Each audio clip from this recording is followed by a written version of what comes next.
मणिपुर के कांगपोकपी जिले में सोमवार को उग्रवादियों ने इंडिया रिजर्व बटालियन यानी आईआरबी के जवान और उनके ड्राइवर की गोली मारकर हत्या कर दी। दोनों जनजातीय समुदाय से थे।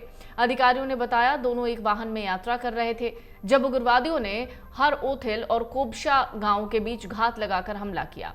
मणिपुर के कांगपोकपी जिले में घात लगाकर हमला किया गया। इसमें इंडिया रिजर्व बटालियन का एक जवान और एक नागरिक की मौत हो गई है। मरने वालों की पहचान लीमाखोंग मिशन वेंग गांव के हैन मिनलेन वैफई और इम्फाल पश्चिम जिले के हुनखो कुकी गांव के थांग मिनलुंग हैंगिंग के रूप में हुई है। यह हमला हर ओथिल और कोबशा गांव के बीच हुआ। एक मारुति जिप्सी में आईआरबी कर्मी और ड्राइवर जा रहे थे। इसी बीच गोलीबारी शुरू हुई। हमले के दौरान हैन मिनलेन वैफई और थांग मिनलुन हैंग सिंह गंभीर रूप से घायल हो गए। बाद में दोनों की मौत हो गई। एक पुलिस अधिकारी ने कहा कि हमले के बाद इलाके में अतिरिक्त बल तैनात किया गया है। घटना में शामिल आरोपियों की गिरफ्तारी के लिए तलाश की जा रही है। यह हमला हर ओथिल और कोबशा गांव के बीच हुआ।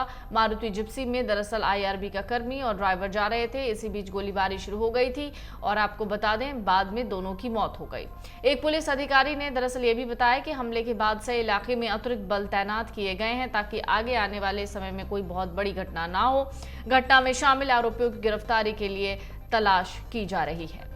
दरअसल 6 महीने से मणिपुर जल रहा है। 3 मई को all tribal students union Manipur ने आदिवासी एकता मार्च निकाला था। ये रैली चुरचांदपुर के तोरबंग इलाके में निकाली गई थी। ये रैली मैतेई समुदाय की अनुसूचित जनजाति का दर्जा दिए जाने की मांग के खिलाफ निकाली गई थी। मैतेई समुदाय लंबे समय से अनुसूचित जनजाति यानी एसटी का दर्जा देने की मांग कर रहा है। इसी रैली के दौरान आदिवासियों और गैर आदिवासियों के बीच एक झड़प हुई। हिंसक झड़प थी। भीड़ को तितर बितर करने के लिए पुलिस ने आंसू गैस के गोले भी दागे। शाम तक हालात इतने खराब हो गए थे कि सेना और पैरामिलिट्री फोर्सेस की कंपनियों को वहां तैनात किया गया था। बाद में तरह तरह की तस्वीरें सामने आई थी। उसके बाद 4 मई की भी एक तस्वीर सामने आई थी जिसमें बताया गया था कि किस तरीके से एक महिला को नग्न अवस्था में घुमाया गया था। लेकिन सवाल यह कि मैतेई क्यों जनजाति दर्जे की मांग कर रहे हैं। मैतेई अगर मणिपुर की बात करें तो मैतेई समुदाय की आबादी 53% है। ये गैर जनजाति समुदाय हैं जिनमें ज्यादातर हिंदू हैं। वहीं कुकी और नागा की आबादी है 40% के आसपास। राज्य में इतनी बड़ी आबादी होने के बावजूद मैतेई समुदाय सिर्फ घाटी में ही बस सकते हैं। मणिपुर का 90% से ज्यादा इलाका पहाड़ी है, सिर्फ 10% घाटी है। पहाड़ी इलाकों पर नगा और कुकी समुदाय का तो घाटी में मैतेई का दबदबा है। मणिपुर में कानून है, इसके तहत घाटी में बसे मैतेई समुदाय के लोग पहाड़ी इलाकों में नहीं बस सकते, ना ही जमीन खरीद सकते हैं। लेकिन पहाड़ी इलाकों में बसे जनजाति समुदाय के कुकी और नगा घाटी में बस भी सकते हैं और जमीन भी खरीद सकते हैं। पूरा मसला इस बात पर है कि 53% से ज्यादा आबादी सिर्फ 10% इलाके में रह सकती है, लेकिन 40% आबादी का दबदबा 90% से ज्यादा इलाके पर है।